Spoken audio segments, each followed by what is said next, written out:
বিসমিল্লাহির রহমানির রহিম। আপনি কি কখনো এমন অনুভব করেছেন যে কোনো ব্যক্তি আপনার জীবন থেকে চলে গেল, কিন্তু মন তারপরও সাক্ষী দিচ্ছে যে কাহিনী এখনও শেষ হয়নি? কখনো কি এমন লেগেছে যে আলাদা হওয়ার পরও মনের কোনো কোণাতে একটা আজব শান্তি আছে, যেন আল্লাহ কিছু বিশেষ তৈরি করছেন? যদি হ্যাঁ হয়, তো এটা শুধুমাত্র অনুভূতি নয়, বরং একটা নিশানি হতে পারে। যখন আল্লাহ কোনো বান্দাকে তার থেকে বিচ্ছেদ হওয়া ভালোবাসাকে দ্বিতীয়বার ফিরিয়ে আনার ফয়সালা করেন, তো তিনি সবচেয়ে প্রথমে তার মনের ওপরে কাজ শুরু করেন। এটা সেই পর্যায় হয় যেখানে মানুষ বাইরে থেকে ভাঙা নজরে আসে, কিন্তু ভিতর থেকে আল্লাহ তাকে মজবুত বানান। এই ভিডিওতে আপনি জানবেন যে সবচেয়ে বড় নিশানি এটা হয় যে মনে আজব একটা অস্থিরতা আর শান্তি আসে। মানুষ বুঝতে পারে না যে সে খুশি আছে নাকি দুঃখী। কখনো মনে অনেক মনে পড়ে, চোখগুলো ভিজে যায়, আর কখনো হঠাৎ মনের একটা শান্তি এসে যায়, যেন কেউ বলছে সবর করো, সব কিছু ঠিক হতে চলেছে। এই বিরোধ, কনফিউশন আসলে আল্লাহর তরফ থেকে হয়, কেননা তিনি মনকে আসন্ন খুশির জন্য তৈরি করছেন। দোয়াগুলোতে তীব্রতা আসা। আগে মানুষ সাধারণ দোয়া করত, কিন্তু এখন সেই ব্যক্তি যখন সিজদাতে যায়, তো মন থেকে একটাই দোয়া বের হয়, সেই নাম, সেই চাওয়াই।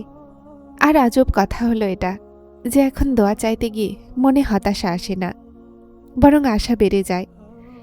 এটা ওই কথার নিশানি যে আল্লাহ এই দোয়াকে শুনছেন, আর এটার উপরেই কাজ হচ্ছে। মনের আল্লাহর দিকে বেশি অগ্রসর হওয়া। যখন আল্লাহ কাউকে কোনো বিশেষ নিয়ামতের নিকটবর্তী করেন, তো প্রথমে তাকে তার নিকটবর্তী করেন। মানুষের নামাজে মন লাগতে লাগে, কোরআন শুনে চোখগুলো ভিজে যায়, আর গুনাহের থেকে মন আপনা আপনি দূর হতে লাগে। কেননা আল্লাহ চান যে যখন তিনি তোমাকে তোমার ভালোবাসা দেন, তো তুমি সেটা শুকরিয়াগুজার বান্দা হয়ে যাও। পুরনো স্মৃতিগুলো বারবার মনে আসতে লাগে, পুরনো সময়, কথাগুলো, ওয়াদাগুলো সব অন্তরে জীবন্ত হয়ে যায়। এটা শুধুমাত্র স্মৃতি নয়, এটা আসলে আল্লাহর তরফ থেকে একটা ইশারা হয় যে কাহিনী এখনও শেষ হয়নি। তাই যদি আপনার মনে এই সব কারণগুলো তৈরি হচ্ছে, তো হতে পারে আল্লাহ আপনার ভালোবাসার কাহিনীকে দ্বিতীয়বার লিখতে চলেছেন। কিন্তু মনে রাখুন, আল্লাহ যখন দেন তো উত্তম সময় দেন, আর যখন মিলান তো সারা জীবনের জন্য মিলান। কখনো কি এমন হয়েছে যে ব্যক্তির কাছে পর্যন্ত পৌঁছানো অসম্ভব লাগত, হঠাৎ পরিস্থিতি নিজেই বদলাতে লাগলো? রাস্তা যা বন্ধ ছিল সেটা আপনা আপনি খুলতে লাগলো। যদি এমন হচ্ছে, তো থেমে যাও আর লক্ষ্য করো, কেননা এটা সাধারণ নয়।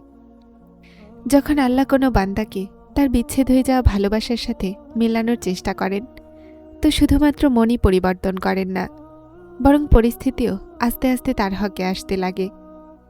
এটা সেই ধাপ হয় যেখানে মানুষ অবাক হয়ে যায় যে এই সব কিছু কীভাবে হচ্ছে। হঠাৎ পরিস্থিতির উত্তম হওয়া।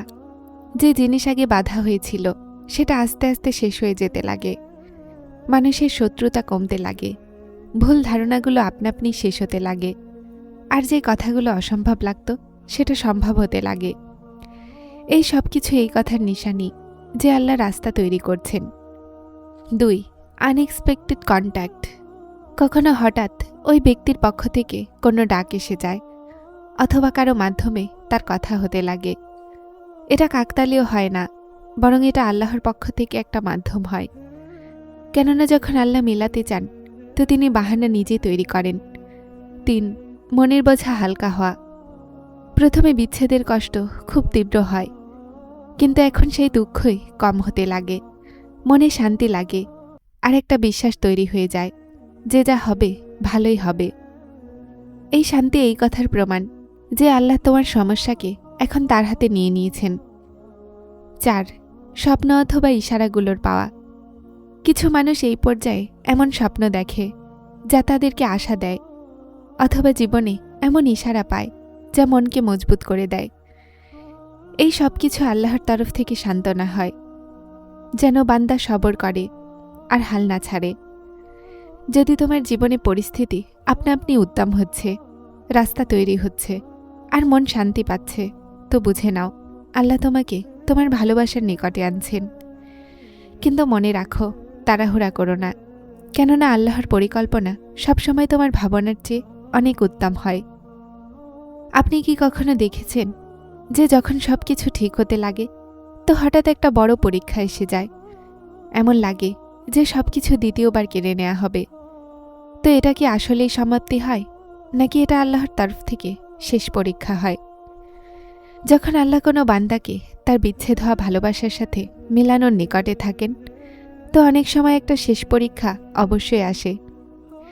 এটা সেই পরীক্ষা হয় যেখানে অনেক মানুষেরা হাল ছেড়ে দেয়, আর যারা সবর করে তারাই সফল হয়। হঠাৎ বড় বাধা আসা, সবকিছু ঠিক চলছিল, আর হঠাৎ কোনো এমন একটা বাধা চলে আসে যা মনকে নাড়িয়ে দেয়। যেমন ধরো, সম্পর্ক পুনরায় থেমে যাওয়া, ভুল ধারণা দ্বিতীয়বার তৈরি হওয়া, অথবা পরিস্থিতির হঠাৎ খারাপ হয়ে যাওয়া। এটা আসলে শয়তানের শেষ চেষ্টাও হতে পারে, আর আল্লাহর পক্ষ থেকে সবরের পরীক্ষাও। কোরআনেও ওয়াদা আছে, নিশ্চয় আল্লাহ সবরকারীদের সাথে আছেন। অর্থাৎ যখন তুমি সবর করে নিয়েছ, তো তখন আল্লাহর রহমত তোমার খুব নিকটে। যদি তোমার জীবনে হঠাৎ বড় কোনো পরীক্ষা এসে গেছে, তো ভয় পেও না, কেননা অনেক সময় এমন হয় যে সবচেয়ে অন্ধকার রাতের পরেই সবচেয়ে উজ্জ্বল সকাল আসে। তুমি শক্ত থাকো, কেননা হতে পারে তোমার এই ভালোবাসায় তোমার থেকে শুধুমাত্র এক সবরের দূরত্বে আছে।